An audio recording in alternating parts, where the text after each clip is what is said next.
1, 2, check, check, check. What's up, everybody? Welcome to the Shannon Show. Yeah. I'm finally actually here on time. Here I am, y'all. I'm on my show. Oh, yeah.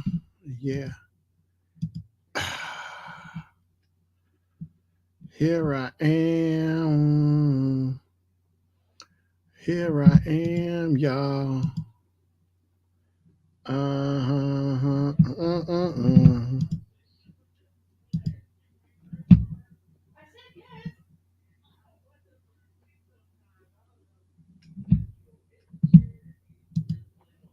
1, 2. I want to play. I'm trying to, even though it hurts me, I know it. I can't get my pages to load up or something on here. Even though,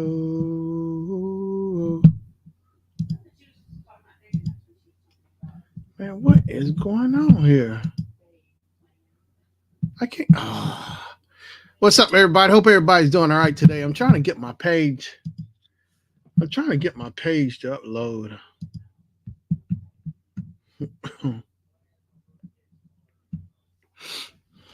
I want to play.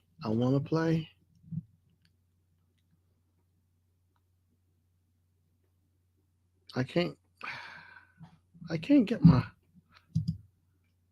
I hope well, today is Wednesday, July 24th, and it's raining outside, and I can't. What is going on here? Even though it hurts me sometimes, YouTube don't want to load us something.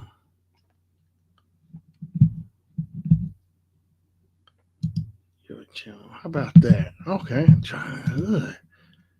All right, 1, 2, 1, 2. All right, here I am. I got it going now. Got it going on. get going on. Get.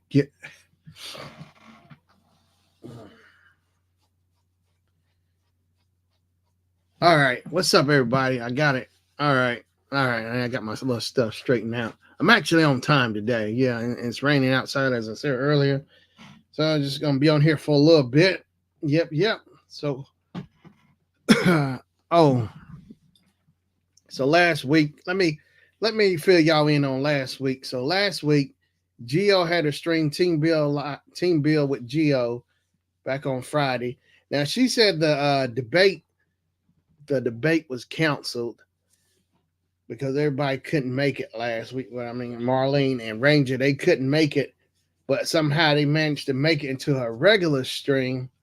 Yeah, I really don't care if they hear me in here or not. Marlene and Geo, I really don't care. I think it's a bunch of bullshit.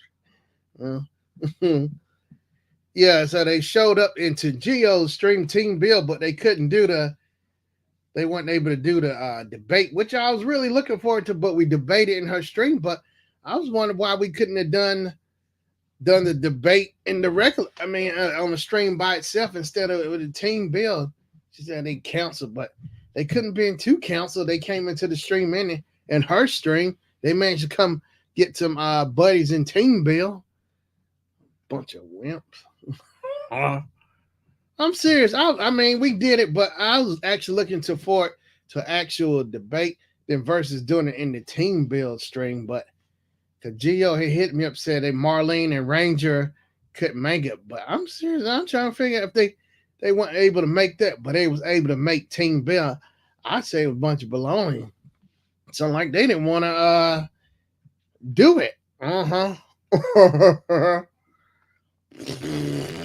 I don't care if they are in abortion, so I don't care about that. But anyway, I love it. Yep.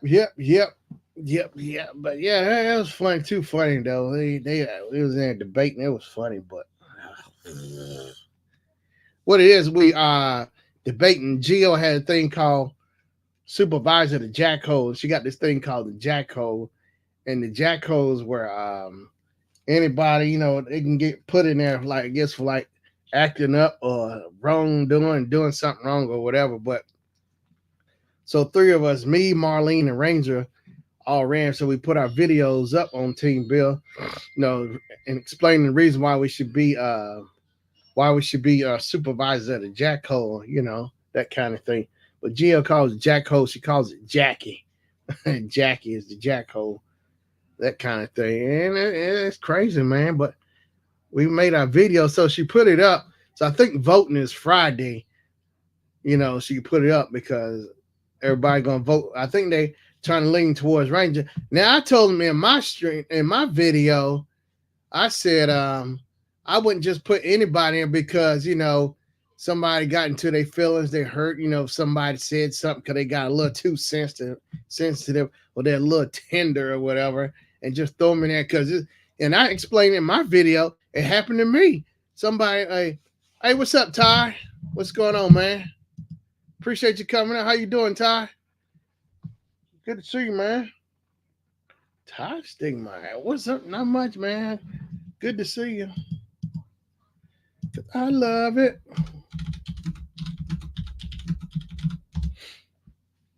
Yeah, I'm just sitting here ratting off a little bit about some people who are a little sensitive that I in the Team Bill community here on YouTube. Yeah, got some sensitive people. They got real fragile fingernails. Yeah, some people, buddies I picking with on here. Mm-hmm. Yeah, just rattling off a little bit, messing with them. Just blowing stuff at them. But yeah, doing good, buddy. Just saw your chat one. Oh, I appreciate it, Ty. Yeah, appreciate it so much, man. Yeah. Mm-hmm. Yeah. But yeah, some buddies of mine here on YouTube, friends, I was picking at just they in their feelings about some stuff. So I gotta go and rub it in a little bit, just a little bit more. Mm-hmm. But yep, I hope your family doing all right, man. Your kids doing all right and everything. Good to see you. Appreciate you, man. Yeah, I see you here and there. I guess when it comes to work, doing indie stage or whatever. Yeah, appreciate it though. I appreciate. Yeah.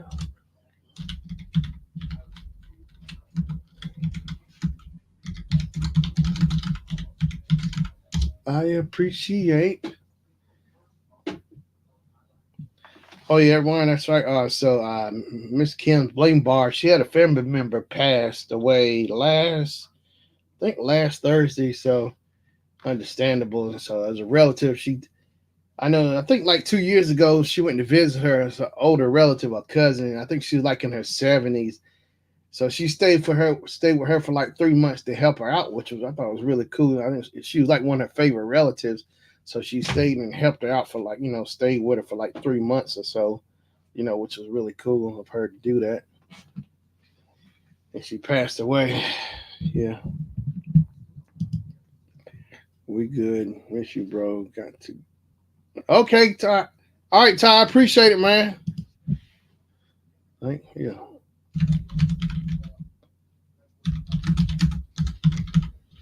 Yeah, thanks so much, man. I want to play. But yeah, Miss Kim's Blame Bar. So she had a family member pass away, and family member lived in Vegas. So she stayed with her for like 3 months, helping her cousin, whatever she could do, which was cool. I thought it was real cool of her to do that, helping her family out, So that's understandable. So, I hit her up, see how they were doing, the family, So I told that to Team Bill as well, Kim, she wouldn't be able to make it, due to, family passing, which is understandable. Yeah. Oh yeah, I'm back to Team Bill though, as I was saying. But yeah, so that's the thing. So yeah, we got some extra sensitive people. And the thing I explained to me in Team Bill about Supervisor Jacko, I'll try to be fair with everybody, and I wouldn't just throw anybody there because somebody said something, got me upset. Oh, I don't like you. It's like elementary school kids in there, they tell the teacher, such and such hurt my feelings. They sent him to the corner. That's what it's like with them, some of them. And there's one team member who actually paid money in team build to help Jordan Ranger to throw me into the jackhole. I won't mention her name, but she volunteered. I didn't even do nothing to her. She volunteered to throw me in there. Yeah, I ain't seen her in there. I ain't seen her in a good while too. I guess it's a good thing she wasn't in there on Friday because I might have fired off on her or unwillingly. I would have let her have it. Yeah, I know it. But yeah, I just feel like people these days are a little more sensitive, than others. It's like, man, I didn't realize so many people were fragile and so touchy. Just one little word, oh, they just fall over. Oh,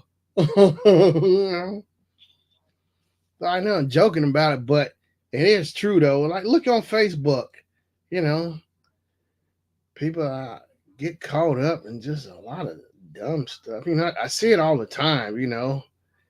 Like people, if somebody says something bad, oh, they can't be friends anymore. Oh, I've seen it too, where people it got serious. Like somewhere on the news, somebody unfriend one person. Next thing I know, they on the news. They end up getting into a fight or was killed or something. I'm like, are you really serious, people? But some people, they take that serious about unfriending them. Oh my gosh, it's just a internet. But some people are like that. Some people live on the internet. It's their whole life. So they take everything at face value, like, it's like, wow. You know? But yeah, it's crazy. Or like online gaming. I remember when I started playing online gaming, like on Xbox. I started back in 2008. But I remember playing Street Fighter.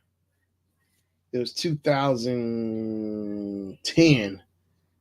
Yeah, I was playing Street Fighter, and somebody called me something in Spanish. I had to translate it, but I was like, wow, I know the games and people get competitive, but they got mad because even Xbox Live, you can leave people a voice messages on there, or whatever, send a message, I was like, I've never once done that to anybody.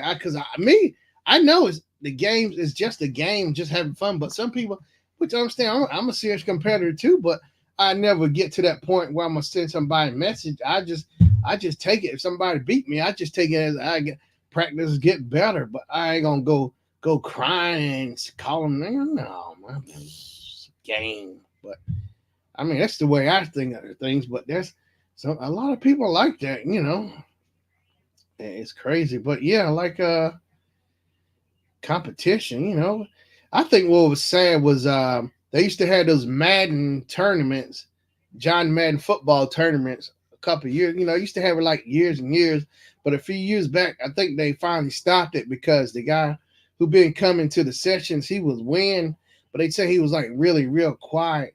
So I guess maybe that last round he left back and came back and he shot the place up. Sure did over a game, and I don't think they had any kind of security too as well at the convention. But I mean, I would still even have some kind of security, no matter the event. But I guess they're figuring it's a tournament football game. But see, that's the thing too. Underestimate not having security, and in that situation they could have had security, but I guess they thinking it wouldn't be that serious. But that's the thing, you never know. Somebody, the mindset.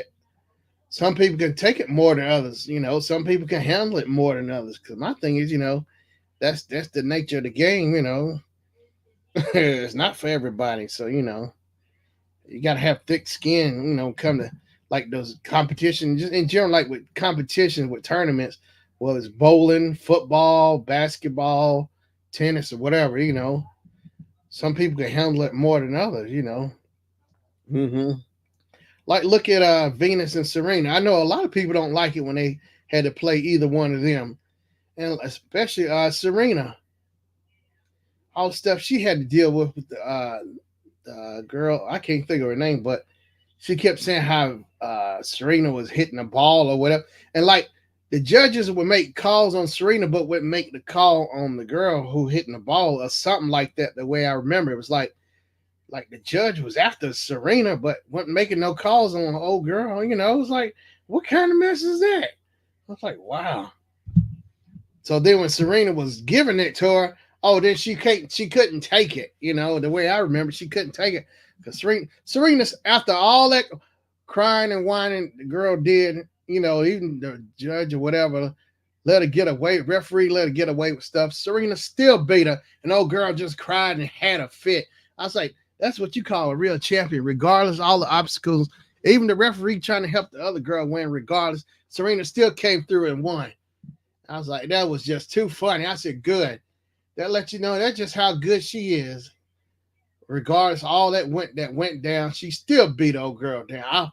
I was happy for Serena. My mom loves Serena Williams, Venus, and Serena, but that Serena boy, she go out there, she can tear a tennis ball up, boy.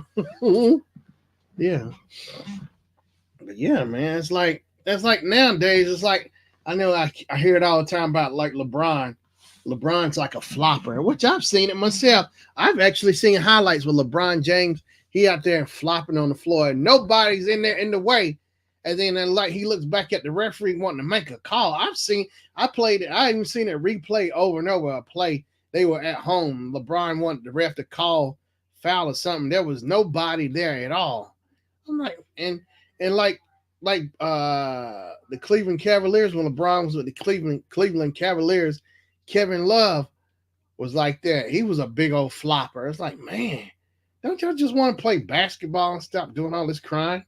Now, LeBron's a really good player, but look at Michael Jordan. Everybody was, they always put LeBron up there in the conversation all the time. But look at Michael Jordan. I think he won in high school, he won in college, and he won on NBA level. Now LeBron, I think he won in high school, but he didn't go to college, but he won on NBA level. So look at Magic and Michael Jordan. They won on all three levels, high school, college, and NBA. They didn't skip. I thought it was cool to see them play as college players, But yeah, you never hear Magic Johnson name come up in that conversation. It's always LeBron and Michael, LeBron and Jordan, I like LeBron, but man, I get tired of hearing about it, because LeBron never do what Michael did, And look at Magic Johnson. Magic Johnson was the game changer when him and Bird came through, because I remember seeing or reading, like they saying when Magic and Bird came through, they like helped change the game. They made it more interesting on TV.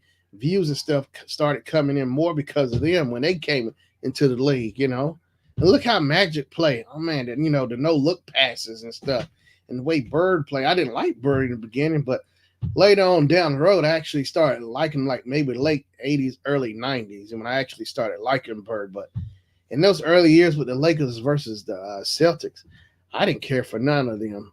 I think the only one I might have actually liked was Robert Parrish. I think if that was in the 80s, Robert Parrish. But everybody, I didn't like Danny Ainge, Dennis Johnson. Coach, I didn't like Kevin McHale. I didn't like Casey Jones, the coach. Who else? Danny Ainge, Kevin McHale. There's somebody else in there. Reggie. Now Reggie Lewis was okay. He might have came later. Reggie Lewis was all right. Len Bias was supposed to play for the Celtics. I remember I was at my granddad's house, and I remember seeing on the news, and I couldn't figure out what it said. It was a little ticker at the bottom. He said, it said Len Bias had died or whatever, overdose or whatever. I guess he was at a party or something. Because Len Bias had played for the Maryland Terrapins, I think. Yeah, Len Bias. It's like, that was crazy because Len Bias, I think in college, Len Bias was up there with Jordan. He was a good player like Jordan. Len Bias would have gave Michael a run for his money, in the NBA. It's crazy. Len Bias, though, man. Still thinking about that, It's like it woulda, coulda, would have happened, woulda, coulda happened, Len Bias.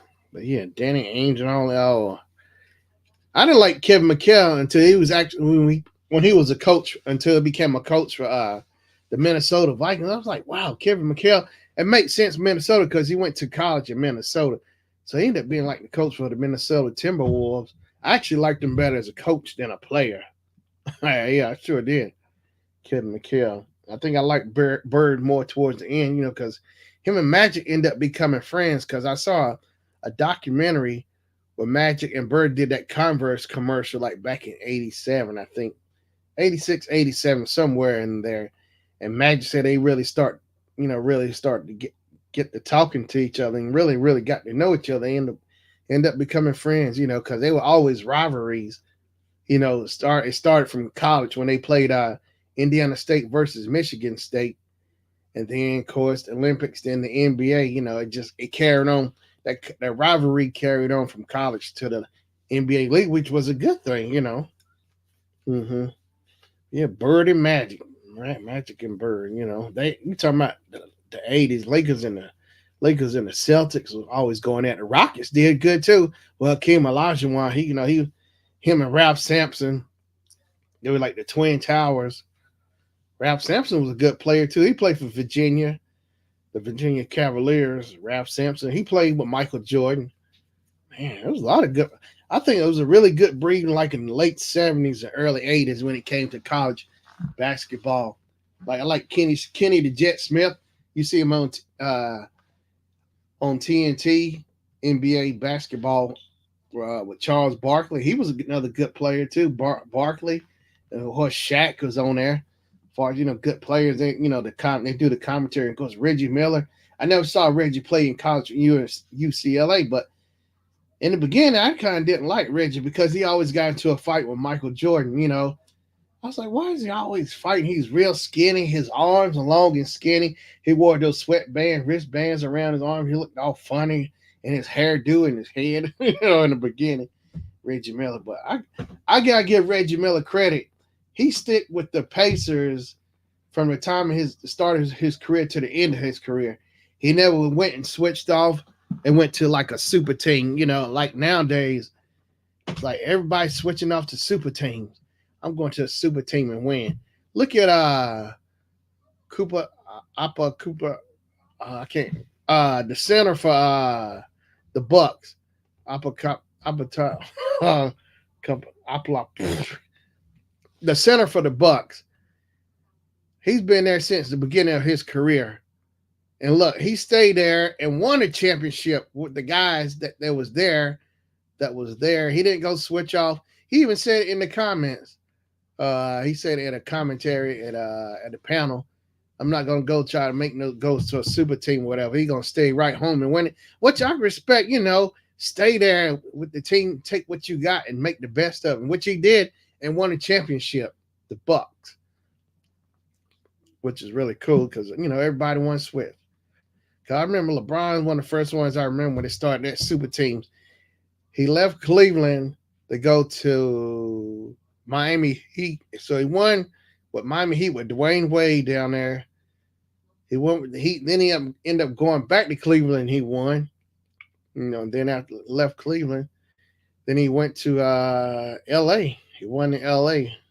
L.A. The home city of the Angels, Los Angeles, city of the Angels. But yeah, I was like, man, like look at Kevin Durant. He started. It was Seattle Supersonics, but he was there for a year in Seattle. They got shipped to OKC, Oklahoma Thunder, Oklahoma City. They got switched over. They actually moved, and he was there for like 8 or 9 years. Then they switched off. So the Seattle Supersonics became the OKC, Oklahoma City Thunder. So he was there for like 8 or 9 years. Then he switched and left to Golden State. So he won like 2 championships with Golden State. Then he switched off and left from there and went to the Brooklyn Nets.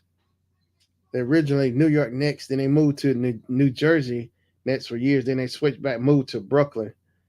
So the Brooklyn Nets. Because Dr. J played with the New York Nets. Then they moved.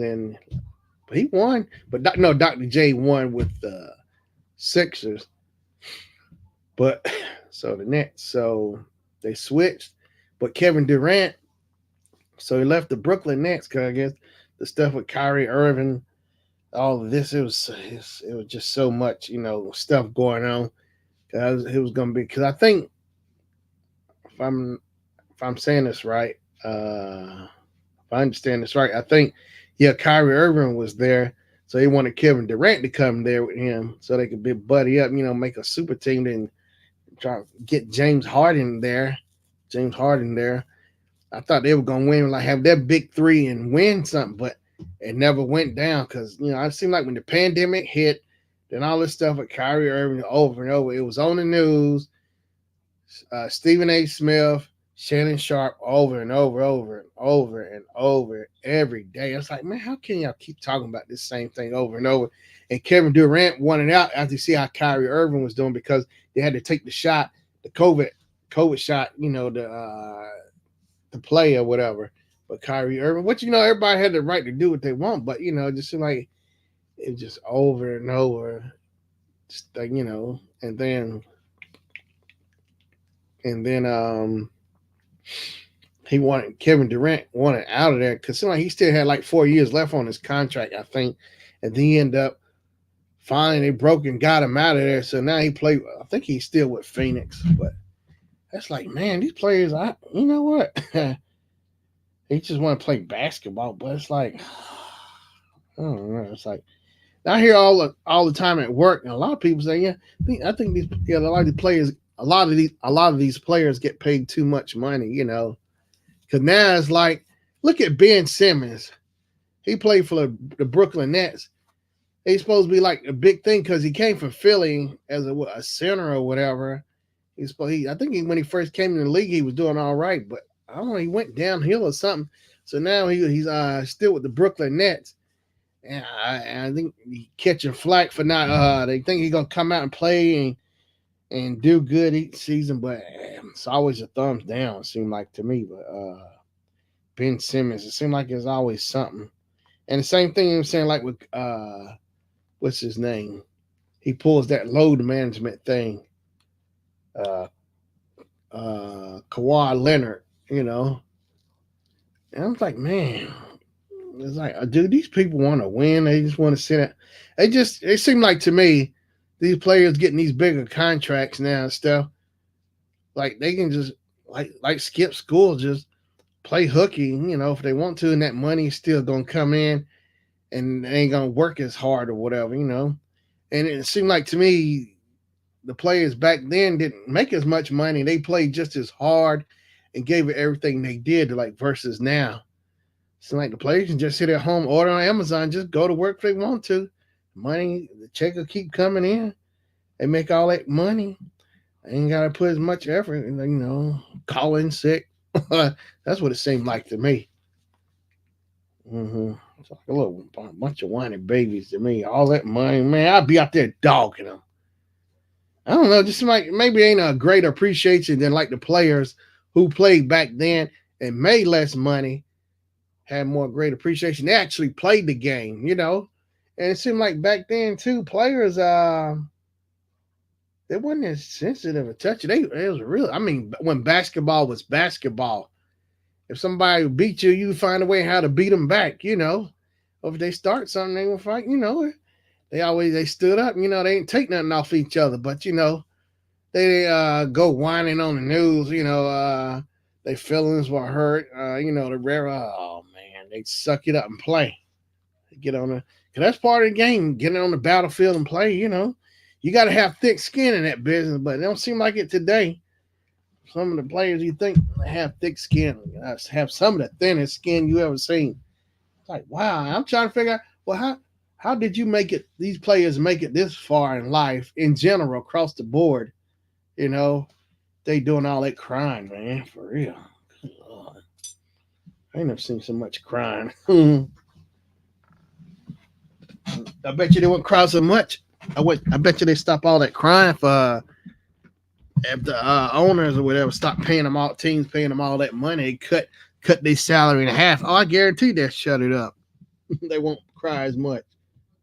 Oh no, maybe they probably would cry because they ain't got getting as much money. Well, I mean, are you really worth this amount of money? And all those super teams, how many actually brought in championships? I mean, because Durant and Harden and Irving, super team. Well, there ain't no championship. I didn't see no championships come in. You know, I like when Shaq joined Miami Heat. He guaranteed the first year, whenever he come down there, he was gonna win. And sure enough, they won a championship too. It was Shaq, Dwayne Wade, Alonzo Mourning. I think Gary Payton was down there. But so they were already established as players, I guess, but when they got traded and went down there, because Alonzo won, he was good when he was with the Miami Heat. Alonzo Mourning, but he ended up getting traded, went to Miami. He was good as a Miami Heat. Tim Hardaway played for the Miami Heat. Ron Cycli, uh, Glenn Rice, a lot of good players that played for Miami Heat. Harold Miner, they called it Baby Jordan. He played a little bit. I'm not sure what happened here, but he was Baby Jordan. He reminded you of Jordan too. Had his head shaved like him, same height, could do same dunks like Mike. I mean, like he was a little Baby Jordan, But I don't know, man. Oh yeah, it was funny too how the fans, when LeBron said he was going to Miami, that caught fire over the news. When he said leaving, no, when he was leaving Cleveland to go to Miami, fans were burning jerseys. I couldn't believe it. Little kids up there crying because he leaving. Are you really serious? Little kids sitting up there. I understand little kids get disappointed, but not to the point where they crying. And so the parents up there, the dad or whatever, liking the jersey. I'm like, you ain't nothing doing but giving him more publicity by putting that on there on the news, So that's just like helping him out, It make people like Miami like, wow, they must really be getting somebody good. Fans want to do all that burning jerseys and get that upset. That's how some people are. It's like, wow, it's never that serious to me. I mean, it's a business move, That's what the NBA is. It's a business, People, even though people might not like it, but the players have to do what's best for them, their family or whatever, That's what comes first, Fans is like, can't you see it from their side? They had to do make the best moves for them. Like, look at Deion Sanders. Of course, Jackson State didn't like it, but he got a family. He had to do his best for him. Yeah, of course, y'all might not like it. I mean, and the treatment he was getting, which I don't blame. So he had, go where his options, get better options, and people are gonna do them right. Who wouldn't want to do that? Why be somewhere where you're gonna be miserable, uncomfortable, and the people don't appreciate you for you, So, well, I'm out. Bye. Simple as that. Hey, look here, I'm gonna finish this up with y'all at Jackson State. We're gonna go to the championship, whatever. After that, boom, I'm out. I'm on to the next project, next chapter. You can't sit back and waddle, cry and stew over. Yeah, that's just wasting time. No. He's a business person. He gotta keep rolling. Hey, the show, as it says, show business. The show must go on. Hey, just like the sun, it don't matter what kind of problems you got. It's gonna come up and down. It don't matter what's going on. Up, down. That same thing when your career. You gotta keep moving. Same, the sun is gonna keep moving regardless. It don't matter. The world keeps going, no matter what. But yeah, like look at Deion Sanders. Oh, that new game is out too. Is college football 25 is out. So now Colorado's on there on front of the cover. It's let me find it. It's Travis Hunter, which I like. I thought Shador might have been on there too. Well, that's cool too. So let's see. I gotta get it. College EA Sports College Football 25. So now they can get paid NIL, name, likeness, and image. So Travis Hunter's on the front cover of it, which I thought was really cool. Even though it's you. Let me see if I can find it for y'all and show it to you. Mr. Troutman, I wanna play a groove for you. Let me find it. Even though I know it. I wanna play. Oh, shake it away. Here it is. Twist and shout. Twist and shout. Okay, here it is. There it is, right there. The college football 25, right there. If you're watching or whatever, I appreciate you share the stream out. Hit the like button for my stream to help me out. But there it is, college football 25. Xbox Series X right there.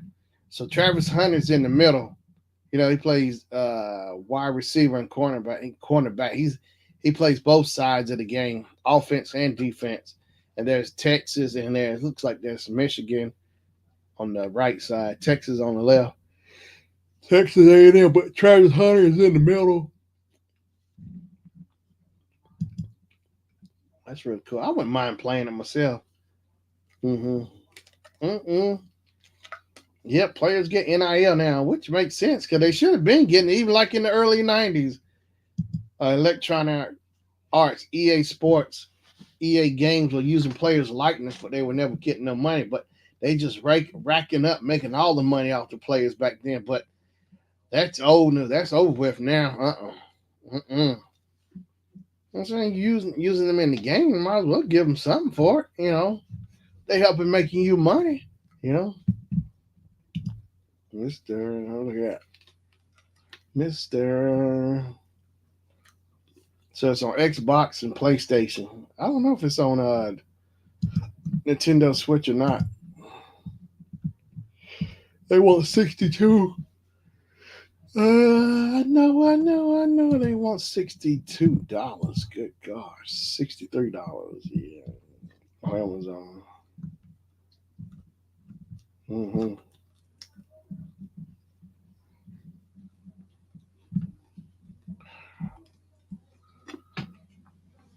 Series X.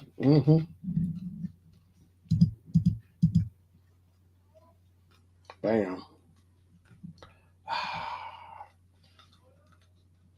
But yeah, it's really cool though.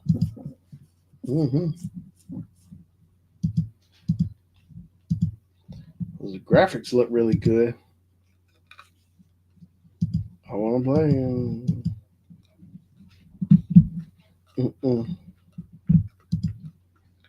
Yep. And I can't stop.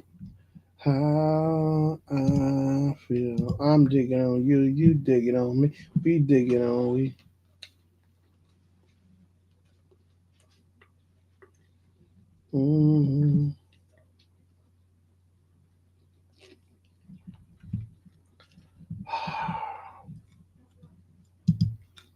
Mister. But yeah, y'all. But yeah, so I think football season kicks in next month. Yeah. Can't really see when Colorado will play. Colorado. Well, football.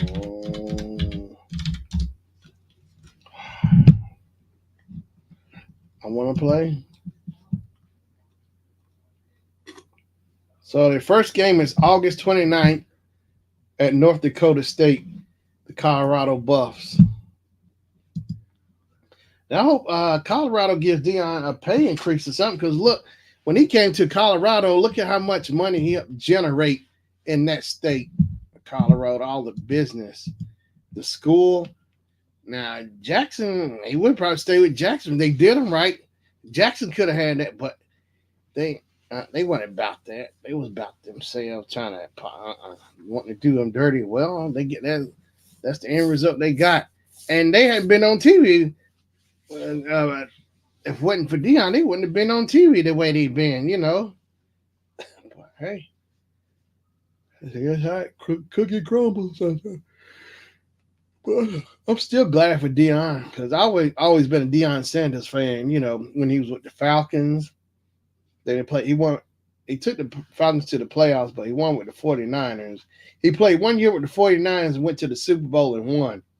And he was getting interceptions in on that game. I remember watching that game like 93, 94, I think. I was at home, yeah, with the Niners. And then, of course, he went to the Dallas Cowboys. He went with the Cowboys as well, you know.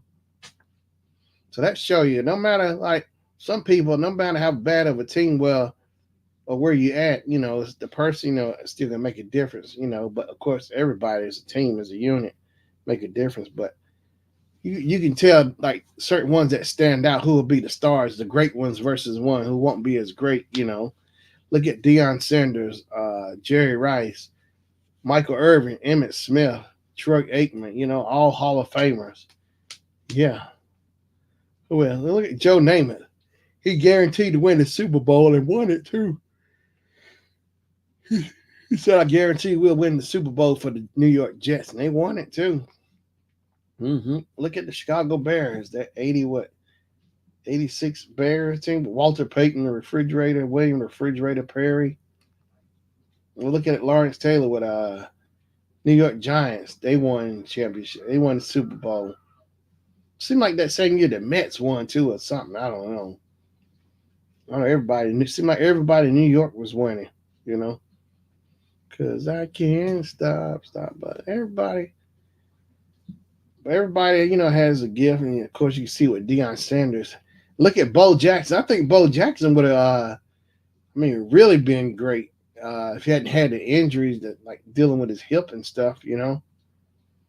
Bo Jackson was a star too, a two-sport player like Deion. He played baseball and football.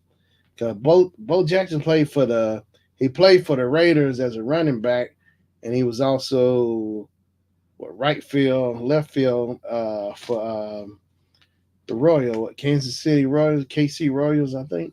Mm-hmm. Hello, Mom. How you doing? Oh, you enjoying the show? Yeah, thank you, Mom. Mm-hmm. Yeah, having fun just sitting here thinking about sports and stuff. Yeah, bringing up sports about the players. Mm-hmm. Yep, Deion Sanders. Deion Sanders, he was a two-sport player. He played in high school. He was, matter of fact, Deion Sanders was a quarterback. He was a quarterback in high school. And, you know, by him being a quarterback, that explains, you know, him teaching his son Shadur to be a quarterback. Deion, he was also a track star, too. Deion, when Deion was with Florida State Seminoles, you know, he was a defensive back. So the coach had him to get into a track meet. He said Deion Sanders was beating the guys who were Olympics or whatever, you know, Olympians. Deion beat him out. I saw the pictures, too. Deion Sanders was bad. He was bad. Prime time. Yeah. Deion Sanders. Yeah, Deion Sanders was good. Bo Jackson. Reggie Jackson was good, too. A bad baseball player. I like Reggie Jackson as well. Reggie Jackson, Hank Aaron. Hammer and Hank Aaron. Who else? Willie Mays. You know, these players I remember growing up or reading about in history books, you know. Because Babe Ruth was a good player. You know, and I remember in history books in school, people were threatening Hank Aaron because they were afraid he was going to break Babe Ruth's record, which he did break it, you know.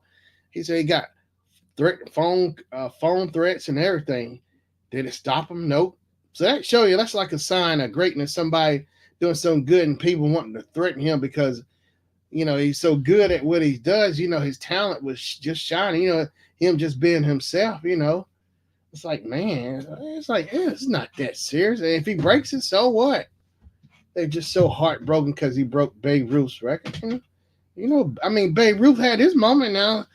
You know, Hank Aaron's next coming up. You know, Hank Aaron was no person like to brag or boast or whatever. You know, he always a good sportsmanship. You know, just having fun. You know, but I never seen him ever brag about anything. Sportsmanship. You know, he just doing his best, just being who he is. You know, that's his talent. You know, that's something you can't stop. No matter how bad you don't want him to break Babe Ruth's record. You know, he broke it. And look at Walter Payton. He broke. I remember the day he broke Jim Brown's record.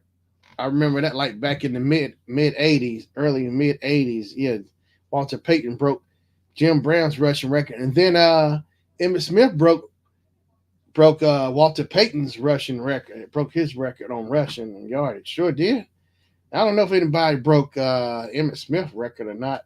And like, look at Deion Sanders as far as rushing and punt returns, whatever. What's his name? What you call it? Devin Hester. I think he broke it. Sure did. And when he broke it, Deion Sanders gave him a call, congratulating him, because man, you know how long Deion held that record, like punt returns or whatever. But look it up, But it's just cool to see how people, they enjoy what they do. They learned it, their gift, what they had, and they took it and they cultivate, train and everything, And that's the thing too. I like some of the old school players. I think they took their gift, the craft more serious, and they had to be disciplined too to listen to the coach, like Deion Sanders. And he was always saying too, like when it came to games and stuff, he'd go, of course, you can look at the film, but at that time in the 90s had laptops, so he'd go back and look at plays or players studying the game, He was a student of the game, and it still shows through that too. Even though he's a coach, but all that, research and his techniques and tactics, the way he go about things, that shows just how good he is, and it still comes through with him even as a coach, And he explains to these young guys, him coming up, that's what he's trying to teach them about life, that kind of thing, being disciplined, listen. You have to go to school, go to class, do your work, just being disciplined wherever you go, I've seen a lot of those players, they don't take it serious. They just seem like there's some of them just showing up to the school, maybe hopefully get an NIL deal or whatever, not try to work hard. You still got to put the work in regardless, put the work in if you really want it, It's not just going to come out the sky or whatever. I learned that from my teacher, Mr. Richardson, who passed, last year.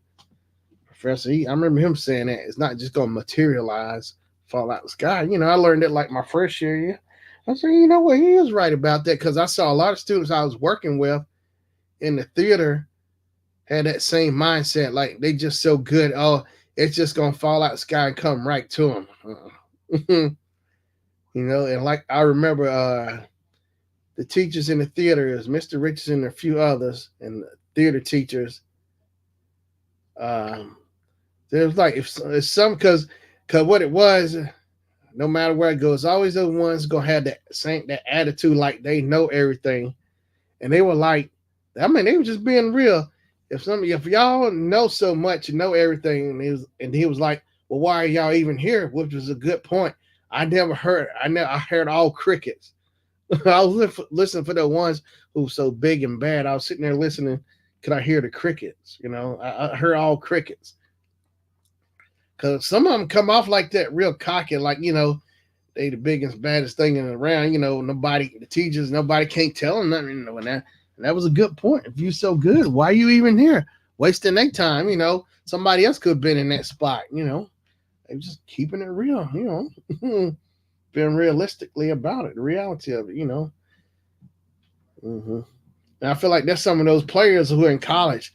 They feel like they were so good in high school or whatever, so they figure they can come to the college or whatever, maybe get an NIL deal. They ain't got to work as hard. Oh man, that's attitude I don't like. They got a gift, but they lazy with it. They figure they can just get away just being talented enough and not put the work in. It still don't work that way.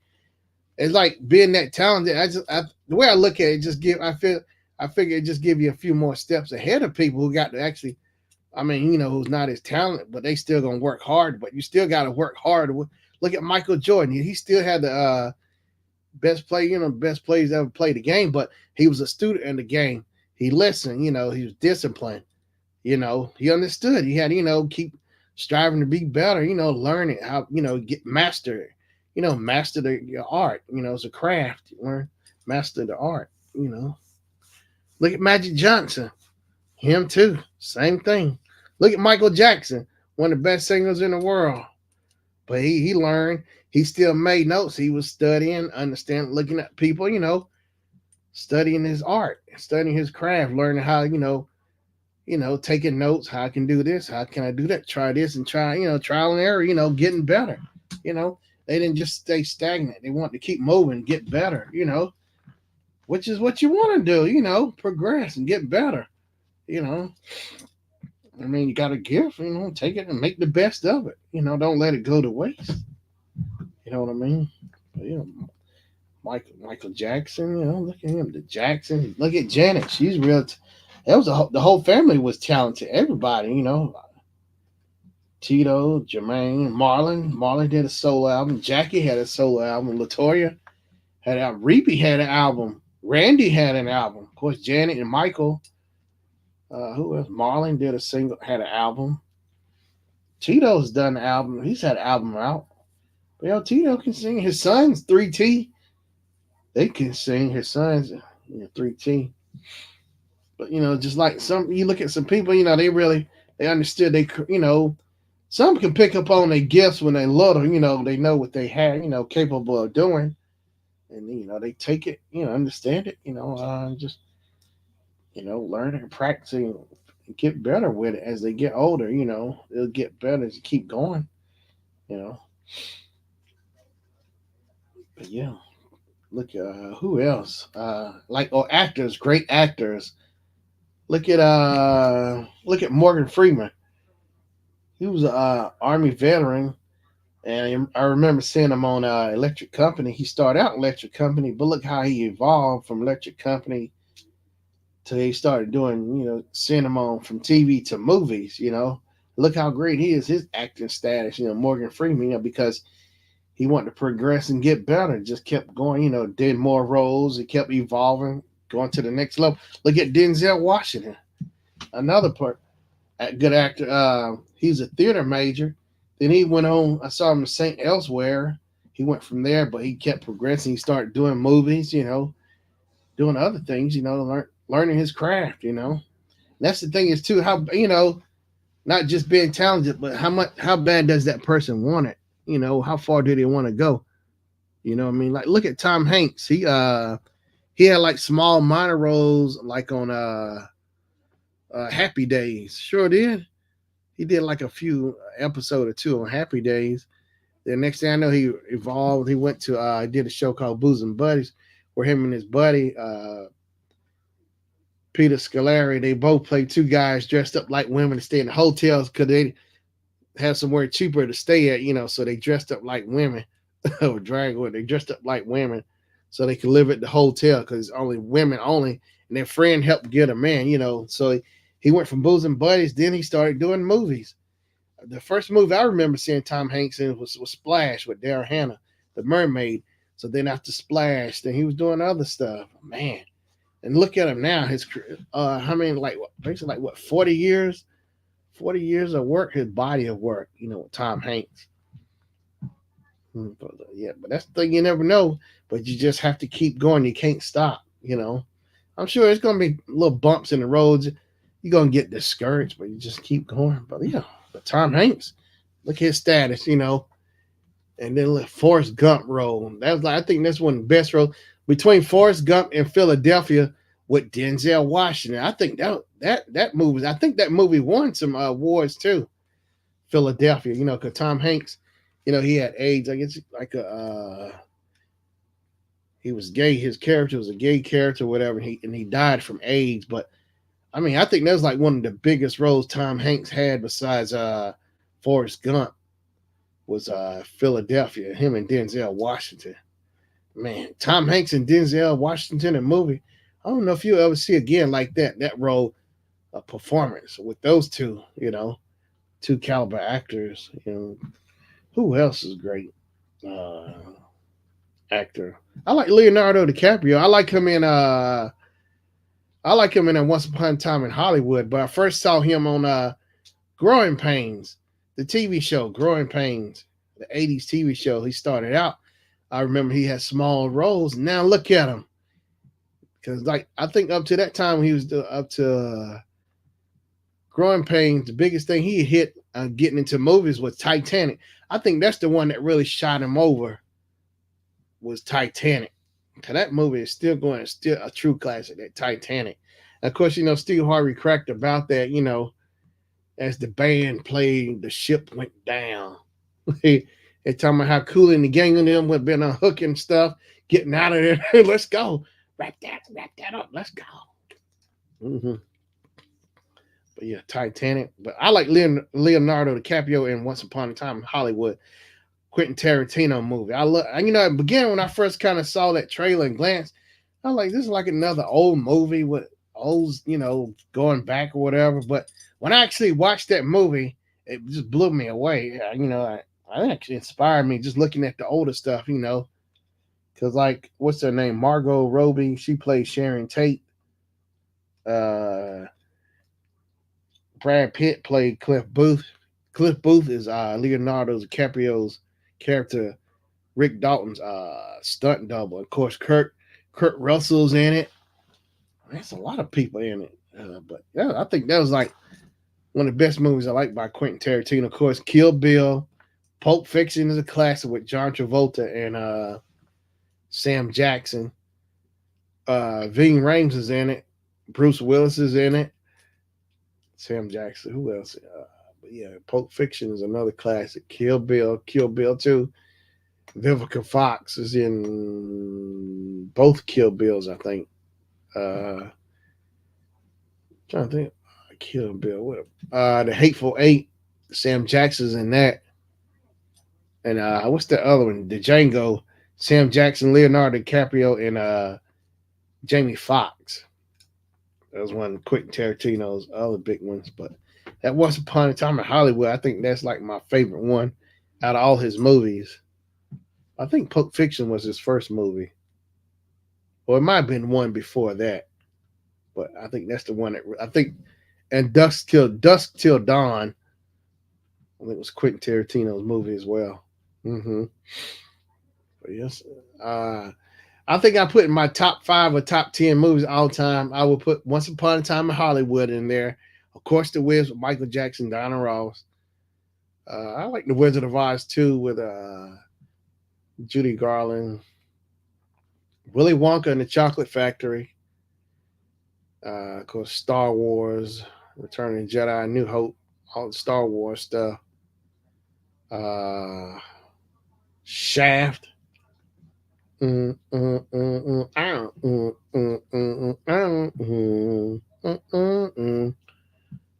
I like Mahogany. I saw pieces of it. I like Being Alone, the Traveling All Stars, Billy D. Williams and James Earl Jones. I like Claudia with James Earl Jones and Diane Carroll. That's one of my favorite movies, Claudia. And of course, Gladys Knight and the Pips did the soundtrack for that movie, which is really good. Oh, one of my other favorite movies I put up there in my top 10 was the Fish That Saved Pittsburgh. It's James Bond III. He played in Spike Lee's movie. He was like the nerd guy who wore glasses. Virgil, I think, on School Days. He's in it as a kid. Dr. J's in it. There's a lot of basketball players, but like Dr. J's one of the stars in the movie, what's her name? Shannon. I can't think of her name. Who played in Greece? I can't think of her name. But she played in Greece. Rizzo. She played Rizzo in Greece. Mm-hmm. That was a good movie. I like Perfect with Jamie Lee Curtis. Of course, I liked Trading Places with Eddie Murphy. Of course, Eddie Murphy's at Beverly Hills Cops, like 1 and 2. I saw part 3. Now the new one is out too. Axel Foley, Axel F. My mama, she said she saw it, and like his daughter is a cop. So I guess maybe he don't know that she's a cop. I don't know. I gotta go back. It's on Netflix. So I gotta check it out. But those some like my all-time favorite movies though. The Beverly Hills Cop stuff. Of course, I love Police Academy. Police Academy stuff. Star Wars. What else? Like my really top Big top movies all time that I could watch. Oh, look, Animal House with John Belushi, Blues Brothers, Michael, what, what's his name? John Landis. Yeah. I like John Landis when he directed Michael Jackson's Thriller. Of course, The American Werewolf in London. That was really classic. I would put that up there in the top, my top 10. American Werewolf in London. John Landis movie. Of course, House Party, Kid and Play. I would put that up there with Full Force. Tisha Campbell's in there. John Weatherspoon is in there. I like, Boomerang was another good one too, with John Weatherspoon, Eddie Murphy, David Allen Greer. I remember me, my mom, my folks. I think we went to see that movie. It seemed like after I finished the day, I finished with driver's ed, my freshman year in high school. So like, seemed like we went on the 4th of July or something. I remember passing, and we went to go see Boomerang too, which is really good. Boomerang with Tisha Campbell in there. Who else? Grace Jones, Eartha Kitt, Robin Givens. Oh, Robin Givens. Who else? Halle Berry was in there. Mm-hmm. So on the soundtrack, Tony Braxton did a song. Charlie Wilson with Aaron Hall, Johnny Gill on there. The soundtrack was really good. Mm-hmm. I liked Strictly Business with Tommy Davidson in there. Strictly Business. That was another good. Sam Jackson's in that movie too, as well. Strictly Business. I think I might have seen Sam. First time I saw Sam Jackson was in Strictly Business. You know, he's like the head postal clerk or whatever in the building for the mail department. Sam Jackson. Yeah, you see actually see his hair. It's like real great. He's wearing glasses, you know, and he's always getting on Tommy Davidson about being late to work. Samuel Jackson. No, I first saw Sam Jackson in School Days. That's what it was.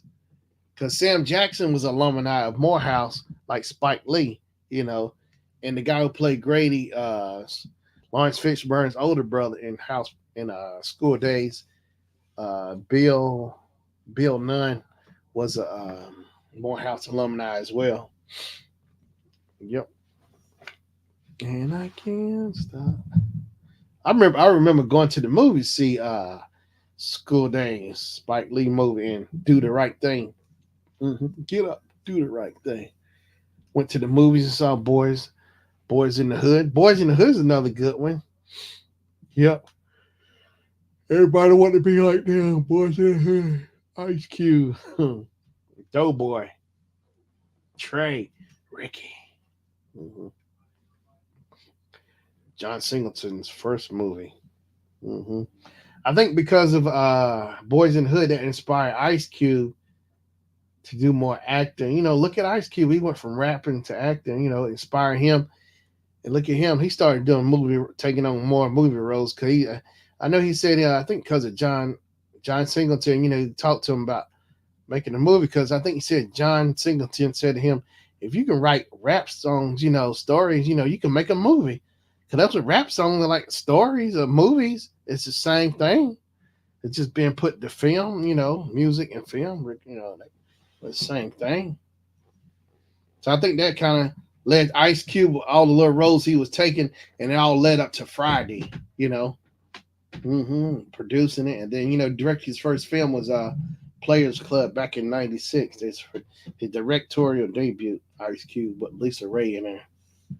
Jamie Foxx was in it too. Bernie Mac, you know, Charlie Murphy, uh, Howard, Terrence Howard's in it.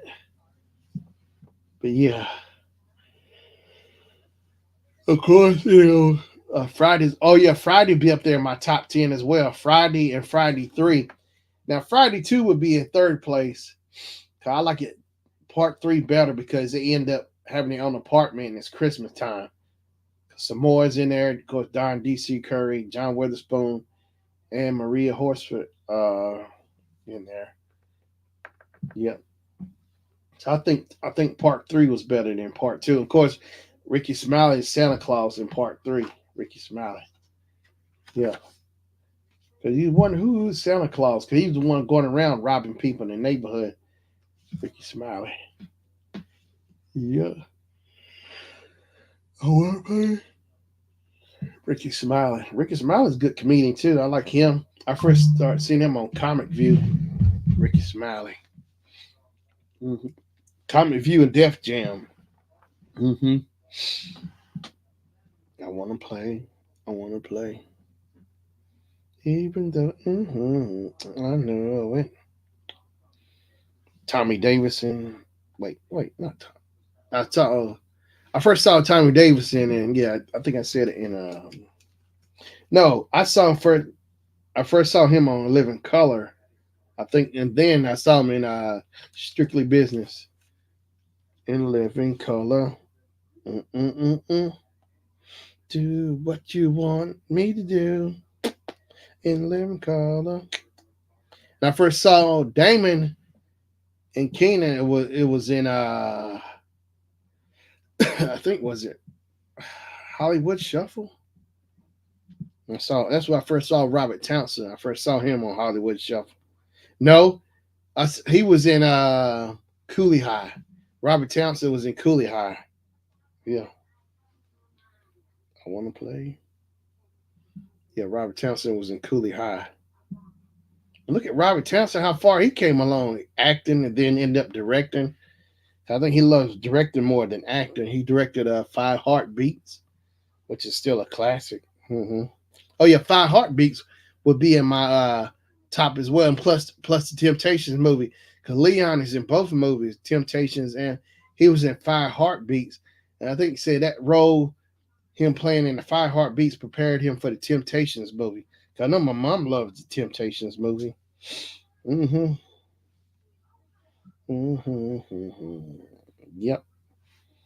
But there's a lot of true classics. But those a lot of movies I would put in my top 10. Five Heartbeats, The Temptations. Yep, yep. Mm-hmm. Mm-hmm. But yeah, I can just go on and on about the classics that I love so much. Yep. Even though, who else? But yeah, Robert Townsend's a great director. I like Spike Lee movies.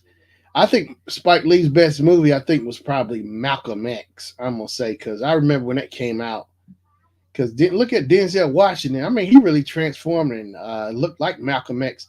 Had the Nation of Islam, the ring on his finger. I mean, the look just like Malcolm X too. It's like, man, Denzel really played that role. Denzel Washington. Even though I know it. Mm-mm, mm-mm, mm-mm, mm-mm, mm-mm. Yeah, Denzel,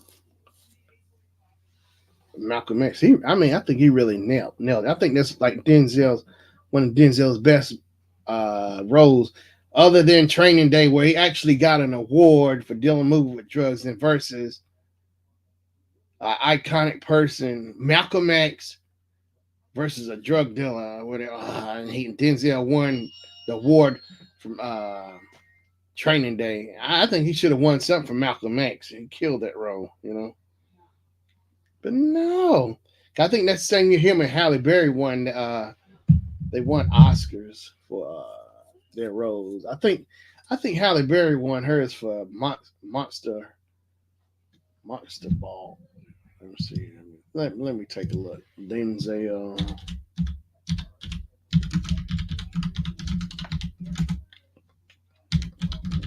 Oscar. Of course, Jamie Foxx won an Oscar for Ray.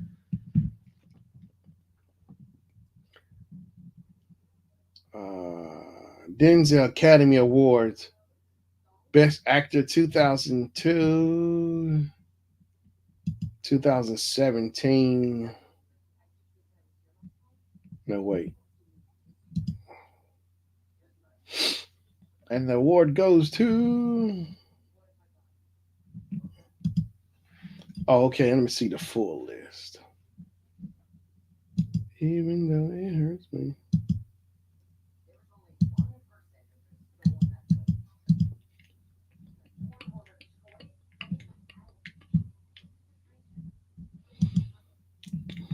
trying to find Denzel.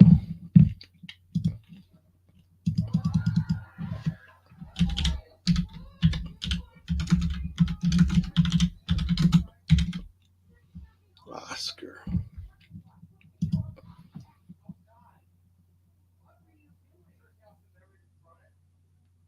Yeah. Oh, Denzel Washington's second Oscar win, which was for Best Actor, came in 2001 Training Day.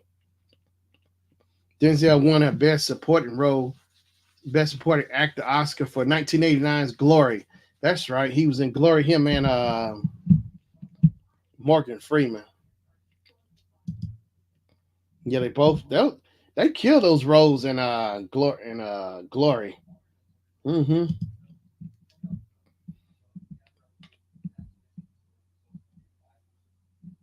Why Denzel Washington once told a co-star losing an Oscar is better. Hmm.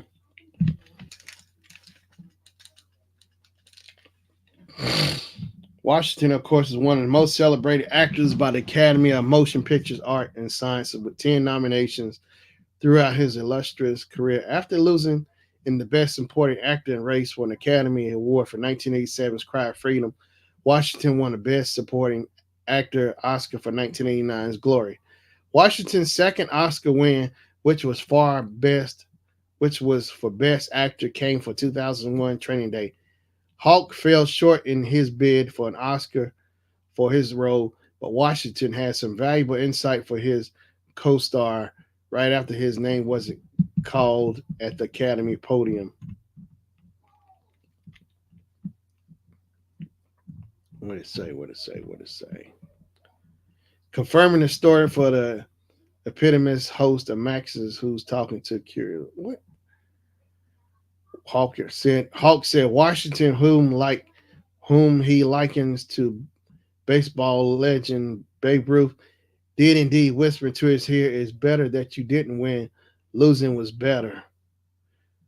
Essentially, Hawke explained losses in acclaimed performances elevate the prestige of the Oscar honor. Recalling the actor's sage advice for Chris Wallace, Hawke revealed that Washington said you don't want an award to improve your status. You want to improve the award status. Wow. That's deep. That's deep. That's deep, deep, deep, deep, deep, deep. That's all right. It's all right. Have a good time. It's all right. Whoa, it's all right. It's all right. Have a good time. Whoa.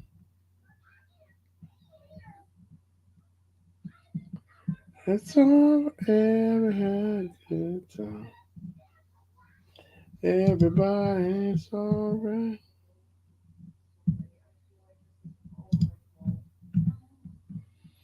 It's all right. Have a good time. Whoa. Everybody's singing.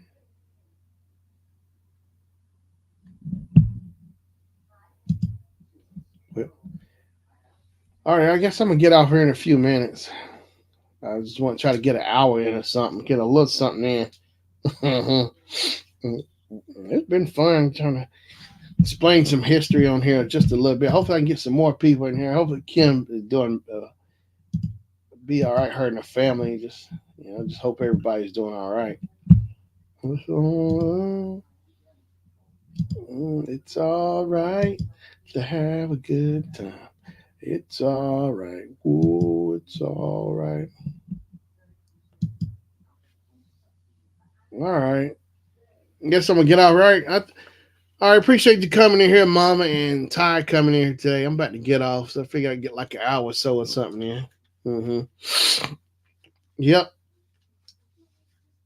All right. So I appreciate everybody coming in. So hopefully I'll be on time again next week. I think I'm getting better, getting back to 7, dealing with work and stuff. So I appreciate everybody coming in. So as always, I'll see y'all next Wednesday at 7 o'clock. The Sure Shannon Show. All right, everybody be safe.